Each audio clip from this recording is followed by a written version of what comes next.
চাকরি প্রত্যাশী ভাই ও বোনেরা, আসসালামু আলাইকুম। আশা করি সকলেই অনেক ভালো আছেন। আপনাদের জন্য রয়েছে নতুন একটি সুখবর।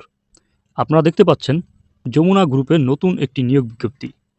আপনারা কিন্তু ন্যূনতম অষ্টম শ্রেণী পাশে সকল জেলার প্রার্থীগণ এই আবেদনে অংশগ্রহণ করতে পারবেন।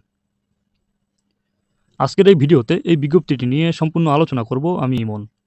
ধৈর্য সহকারে পুরো ভিডিওটি শেষ পর্যন্ত দেখবেন। আর যারা আমার এই চ্যানেলে নতুন আছেন তারা অবশ্যই চ্যানেলটি সাবস্ক্রাইব করে পাশে থাকা বেল আইকনটি অল করে দিবেন, যাতে নিত্য নতুন জব আপডেট পেতে আপনার সুবিধা হয়। তাহলে চলুন বন্ধুরা, কথা না বাড়িয়ে ভিডিওটি শুরু করি। দেশের অন্যতম বৃহৎ শিল্প প্রতিষ্ঠান যমুনা গ্রুপের বিভিন্ন অঙ্গ প্রতিষ্ঠানে নিম্নলিখিত পদে জরুরি ভিত্তিতে লোক নিয়োগ করা হইবে। পদের নাম সিকিউরিটি গার্ড। বেতন আলোচনা সাপেক্ষে। পদ সংখ্যা 50 জন। শিক্ষাগত যোগ্যতা ও অভিজ্ঞতা ন্যূনতম অষ্টম শ্রেণী অথবা এসএসসি পাস।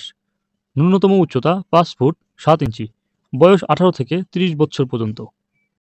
সুবিধাদি: ফ্রি বাসস্থানের বন্দোবস্ত আছে। আগ্রহী প্রার্থীগণকে পূর্ণ জীবন বৃত্তান্ত, শিক্ষাগত যোগ্যতা, জাতীয় পরিচয়পত্র, এনআইডি ও 3 কপি ছবিসহ আবেদনপত্র আগামী 1/9/2024 ইং থেকে 25/12/2024 ইং তারিখ প্রত্যহ বুধবার ব্যতীত সকাল 10 ঘটিকা হতে বিকাল 5 ঘটিকার মধ্যে সরাসরি নিম্ন ঠিকানায় উপস্থিত হওয়ার জন্য অনুরোধ করা হলো। অর্থাৎ বন্ধুরা, আপনারা প্রতি সপ্তাহের বুধবার ব্যতীত অন্য যে কোনো বারে নির্দিষ্ট সময়ের ভিতরে নিম্ন ঠিকানা উপস্থিত থাকতে পারবেন। উপস্থিতির ঠিকানা: GM security, Jamuna future park, ক 244, কুড়িল প্রগতি সরণি, বারিধারা, ঢাকা 1229। এখানে মোবাইল নম্বরও দেওয়া আছে বন্ধুরা। আপনারা চাইলে এই ফোন দিয়েও যোগাযোগ করতে পারবেন। তো বন্ধুরা, এই ছিল বিজ্ঞপ্তিটির বিস্তারিত আলোচনা। দেখা হবে নতুন কোনো ভিডিও নিয়ে। আসসালামু আলাইকুম।